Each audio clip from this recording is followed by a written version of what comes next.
திரு ஆச்சாரி, ஒரு கல்ல 3 மாங்காய் அடிக்கிறதுக்கு முயற்சி பண்ணுறீங்களோ அப்படிங்கிற குற்றச்சாட்டை வைக்கிறாரு. பீகார், அதுக்கப்புறம் தமிழ்நாடு, கேரளா அப்படின்னு உத்தரப்பிரதேசம் வரைக்குமான தேர்தல்கள் தான் இப்போ இருக்குது. வேறு என்ன மாற்றம் வந்துடுச்சு?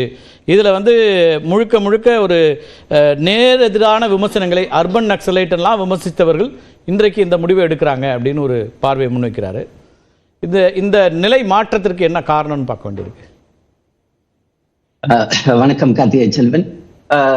அதாவது நீங்க ஆரம்பத்துல சொன்னது மாதிரி சுதந்திர இந்தியாவில் 1931க்கு பிறகு முதல் தடவையாக ஜாதிவாரி கணக்கெடுப்புக்கு மத்திய அமைச்சரவை ஒப்புதல் வழங்கியுள்ளது.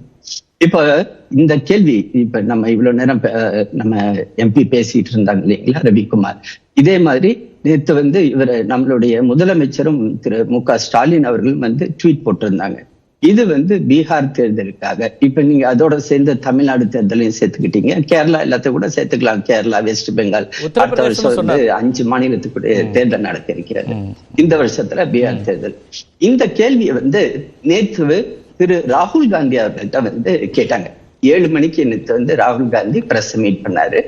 அவருடைய ஓப்பனிங் ரிமார்க்கு பிறகு முதலாக வைத்த முதல் கேள்வியை நீங்க இந்த அறிவிப்பை பத்தி என்ன நினைக்கிறீங்க? பீகார் தேர்தல்ல இது பயன்படும் அப்படின்ற ஒரே காரணத்துக்காக திரு நரேந்திர மோடி அவர்களும் அவருடைய அமைச்சரவையும் இந்த முடிவை எடுத்தாங்களா அப்படின்னு அவர் தெளிவாக சொன்னார். அதாவது கரெக்டா எக்ஸாக்ட்லி 7th மினிட் அந்த வீடியோ இது ட்விட்டர்ல, அவரோட ட்விட்டர்லயே இருக்குது. நான் அவ்வாறு நினைக்கவில்லை அப்படின்றத தெல்ல தெளிவா அவர் சொன்னார்.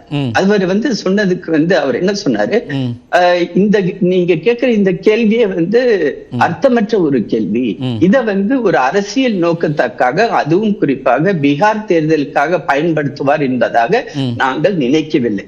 உங்களுக்கே தெரியும், 2024 தேர்தல் லோக்சபா தேர்தல்ல இவங்க, அதாவது இந்திய கூட்டணியுடைய தலைமை காங்கிரஸ், அதே மாதிரி திமுக, விசிக எல்லாருமே இது ஜாதிவாரி கணக்கெடுப்பு அவசியம், ஜாதிவாரி கணக்கெடுப்பு மற்ற மாநிலங்கள், ஈவன் பீகார்ல திரு நிதிஷ்குமார் காங்கிரஸோடைய கூட்டணியில இருக்கும்போது, ஆர்ஜேடியோட கூட்டணியில இருக்கும்போது அதை பத்தி அவர் பேசினதெல்லாம் கூட இவங்க குறிப்பிட்டு காட்டி பேசினாங்க. ஆனா நேற்று இந்த கேள்விகள் அனைத்துக்குமே ஒரு முற்றுப்புள்ளியை திரு ராகுல் காந்தியை வைத்து விட்டார். ஆக இந்திய கூட்டணிக்கு தலைமை தாங்கக்கூடிய திரு ராகுல் காந்தி, லீடர் ஆஃப் அப்போசிஷன் லோக்சபால இருக்கக்கூடிய திரு ராகுல் காந்தி, இந்த கேள்விக்கு நான் பதில் சொல்றதுக்கு முன்னாடி அவர் பதில் என்னன்னா, நீங்க சொல்றது ரொம்ப சரியானதுதான் திரு ஆச்சாரி. ஏப்ரல் 30ஆம் தேதி 2025 ராகுல் காந்தி அவர்களுடைய செய்தியாளர் சந்திப்பை ஆதரிக்கிற பாஜக திரு ஆச்சாரி அவர்கள் மேற்கோள் காட்டும் போது 2024 அவர் அப்படி சொன்ன போது அவர் அர்பன் நக்சல் அப்படின்னு குறிப்பிட்டீங்க. அப்ப அன்னைக்கே அந்த கருத்து ஏற்றுக்கொள்ளப்பட்டிருக்கலாமே, இன்னைக்கு ராகுல் காந்தியோட கருத்தை நீங்க சுட்டி காட்டுறீங்களேன்ற கேள்வி வருது இல்லையா? கார்த்திகை செல்வன், நீங்க இதுக்கு இந்த ஜாதிவாரி கணக்கெடுப்புக்கு ஒரு நீண்ட நெடிய வரலாறு இருக்குது. அந்த வரலாறுடைய ஒவ்வொரு வருஷத்தினுடைய அந்த பக்கத்தை நீங்க பிரட்டினீங்கன்னா ஒவ்வொரு கட்சிக்கும் ஒவ்வொரு விதமான ஒரு நிலைப்பாடு இருந்து கொண்டுள்ளது. 2010ல அதாவது 2011ல திரு டாக்டர் மன்மோகன் சிங் அவருடைய ஆட்சியில நாங்க ஜாதிவாரி கணக்கெடுப்பு நாங்கள் நடத்த இருக்கிறோம் அப்படின்னு அதுக்காக லீடர் ஆஃப் அப்போசிஷன் அந்த சமயத்துல இருந்து திருமதி சுஷ்மா சுவராஜ் அவர்களை திரு பிரணாப் முகர்ஜி, அப்ப அவர் நிதித்துறை அமைச்சராக இருந்தார், அவர் நேரடியாக போய் பார்த்து எங்களுக்கு நீங்கள் ஆதரவு கொடுங்கள் அப்படின்னு கேட்டார். அந்த சமயத்துல அவங்க 2010 ஆகஸ்ட் 6 அன்னைக்கு தெல்ல தெளிவாக கடிதம் மூலமாகவே அவங்க சொல்லியிருக்காங்க, இதற்கு நாங்கள் முழு ஆதரவை நாங்கள் கொடுக்கிறோம். பாரதிய ஜனதா கட்சியுடைய பிரதிநிதி என்ற முறையில், ஒரு கட்சியுடைய எதிர்கட்சி தலைவர் என்ற முறையிலும் நான் இதுக்கு ஆமோதிக்கிறேன் அப்படின்னு. இதனுடைய பழைய வரலாறு நீங்க கொண்டு போய் பார்க்கணும். அதாவது கலோல்கர், அதாவது முதலாவது பேக்வர்ட் கிளாஸ் கமிஷனுடைய அந்த தலைவர் அந்த கொடுத்த அந்த அறிக்கையை காங்கிரஸ் கட்சி புறக்கணிச்சிருச்சு. 1955ல நடந்தது. அதுக்கப்புறமேட்டு மண்டல் கமிஷனுடைய அந்த அறிக்கையில அந்த ஜனதா பார்ட்டியுடைய ஆட்சி சமயத்துல உருவாக்கப்பட்ட 2வது பிற்படுத்தப்பட்ட வகுப்பு கமிஷனுடைய அந்த அறிக்கை அது கோல்டு ஸ்டோரேஜ்ல போட்டு கொடுத்து வச்சிருந்தது காங்கிரஸ்.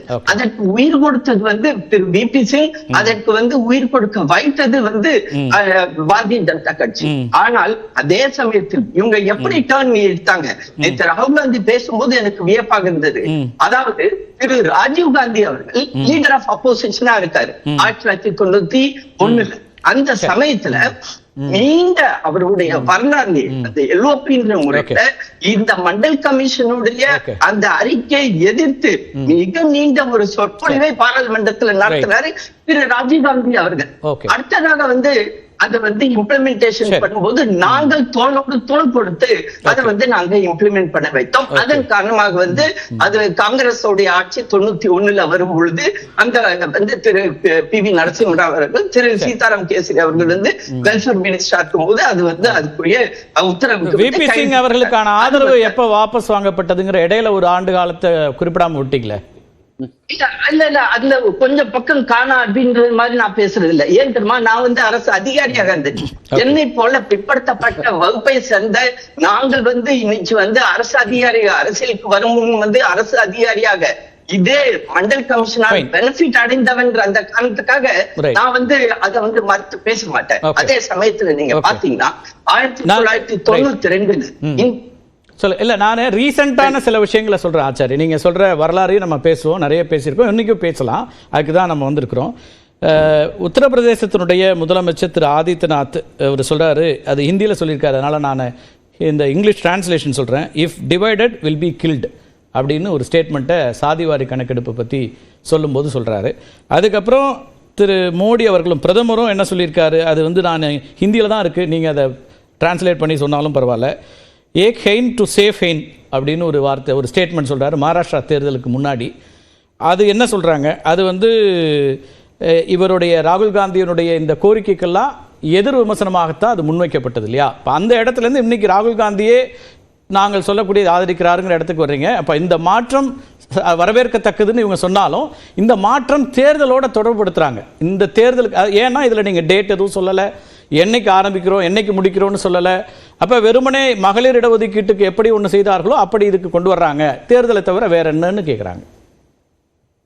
அதாவது கார்த்திகை செல்வன், திரு யோகி ஆதித்யநாத் அவர்கள் சொன்னதாக இருந்தாலும் சரி, திரு நம்மளுடைய பிரைம் மினிஸ்டர் சொன்னதாலும் அந்த ஏக சேஃப் அப்படின்றது, அப்புறம் வந்து பட்டேங்கே தோ கட்டேங்கே அப்படின்னு சொன்னது, அது இரண்டுத்துக்கும் வந்து சரியான வந்து புரிதல் என்னன்னா, இவர்கள் நடத்துகின்ற ஜாதி அரசியல், மத அரசியல், அந்த இடத்துல ரெண்டையுமே நாங்க வந்து சேர்த்துதான் காப்பாற்றோம். மத அரசியல் ஜாதி அரசியலை நாங்கள் வந்து வெகுவாக வந்து அதை வந்து நாங்கள் கண்டிக்கிறோம். அதை நாங்கள் வந்து ஒரு ஓட்டுக்காக எப்பொழுதுமே நாங்கள் வந்து அதை பயன்படுத்தது இல்லை, பயன்படுத்தவும் மாட்டோம். அதாவது இந்த அறிவிப்பை என்னவா பாக்குறது? ஏன்னா நீங்க வந்து இந்தியா கூட்டணி இந்த சாதிவாரி கணக்கெடுப்பை ஒரு ஆயுதமாக பயன்படுத்துகிறதுன்னு சொன்னீங்க. அந்த ஆயுதத்தை பாஜக எடுத்துக்கொள்கிறதா? இப்ப அப்படி இல்லை. நாங்க வந்து அதாவது இந்த இடத்துல வந்து தேர்தலுக்கு நேற்று வந்து எதிர்கட்சி தலைவர் அதுக்கு பதில் சொல்லிட்டாரு, அதனால அதை நான் ரிப்பீட் பண்ண போறது இல்லை. ஆனால் எங்களை பொறுத்தவரை ஜாதிவாரி கணக்கெடுப்பு அவசியம். அதன் காரணமாக வந்து சரியான முறையில் இடஒதுக்கீடு வழங்கப்படும். அது ஜாபாக இருந்தாலும் சரி, அது படிப்பதற்காக இருந்தாலும் சரி, ஈவன் வந்து மத்திய அரசுடைய பல்வேறு திட்டங்களை மக்களிடம் கொண்டு போய் சேர்க்க வேண்டும். அதே சமயத்துல வந்து ஒரு கேள்வி நீங்க கேட்டீங்க, அவர் எம்பி ரவிக்குமாரும் கேட்டார். இதுல வந்து டைம் லைன் கொடுக்கல. அதாவது சிசிபிஏ உடைய நேற்று உள்ள அஜெண்டா வந்து கொள்கை முடிவை எடுக்க வேண்டும். கொள்கை முடிவுன்றதுல வந்து டைம் லைன் வரவே வராது. அவருக்கு வந்து தெரியும், அவர் வந்து பாராளுமன்ற உறுப்பினராக இருக்கிறவர், அவர் முன்னையும் இருந்தவர். கொள்கை முடிவில் வந்து எப்பொழுதுமே டைம் லைன் வராது. அதற்கு பிறகு அதுக்குரிய வந்து அமைச்சர், எந்த ஒரு அமைச்சரும் அதுக்குரிய மொடாலிட்டிஸ் வந்து உருவாக்கி அதுல எந்தெந்த டைம் லைன், அதாவது இதுல வந்து ஒரு மிகவும் தெளிவாக ஒண்ணு சொல்லியிருக்காங்க. அதாவது எப்ப வந்து இது வந்து சென்சஸ் நடக்குதோ அந்த சென்சஸ்ல இது வந்து ஆட்டோமேட்டிக்கா வந்து இதுல கொண்டு வராங்க அப்படின்றது. அப்படின்னா இதுக்காக தனியா நடத்த வேண்டிய அவசியம் இல்லை, அதற்காக வந்து நம்ம நேரத்தை வந்து விரயம் செய்ய வேண்டிய அவசியம் இல்லை. நம்மளை பொறுத்தவரை உடனடியாக எந்த சென்சஸ் நடக்கிறதோ, எந்த மக்கள் தொகை கணக்கெடுப்பு நடக்கிறதோ அதுல அதுக்குரிய பாயிண்ட் வந்து ஆட்டோமேட்டிக்கா வரும். இன்னொரு முக்கியமான பாயிண்ட் சொன்னாரு, ஒண்ணு முடிச்சுக்கிறேன். அது வந்து இன்னைக்கு உள்ள டெக்னாலஜி டெவலப்மெண்ட்ல. முன்னாடி வந்து நம்மளுடைய வீடுகளுக்கெல்லாம் ஆசிரியர்கள் வந்து பெரிய நோட் புக்கை கொண்டு வந்து பேனா வச்சுட்டு எழுதிட்டு இருந்தாங்க. இந்த தடவை நடக்க போகக்கூடிய இந்த மக்கள் தொகை கணக்கெடுப்பு இது வந்து முழுக்க முழுக்க டிஜிட்டல் ஃபார்மேட்ல நடக்க போகிறது. ஜியோ டேகிங் நடக்க போகிறது. ஐபேட் மூலமாக வந்து நடக்கப்படுகிறது. ஆக மொத்தம் மிக விரைவில் இதற்குரிய வேலைகள் ஆரம்பிக்கப்படும். அதனால் வந்து டைம்லைன் ரொம்ப எக்ஸ்டென்சிவா நாங்க கொண்டு வந்து கொடுக்க வேண்டிய அவசியம் இல்லை. காஸ்ட் சர்வே ஒண்ணு தேவைன்னு எதிர்பார்க்கறீங்களா? காஸ்ட் சென்சஸ் ஓகே, சர்வேங்கிறதுல உங்க நிலைப்பாடு என்ன? மத்திய அரசு நிலைப்பாடு? அதாவது குட் கொஸ்டின். அதாவது வந்து காஸ்ட் சென்சஸ்ன்றது வந்து உங்களுக்கு வந்து பியூர்லி சயின்டிபிக். அதாவது நீங்க வந்து நான் வந்து ஒரு பேராசிரியர், அந்த பேராசிரியர் முறையில நாங்க சர்வே நடத்திட்டு இருப்போம். என்னோட ஸ்டூடெண்ட்ஸ், என்னுடைய PhD ஸ்டூடெண்ட்ஸ், நாங்க எங்களோட ரெகுலர் வேலையே இதுதான்.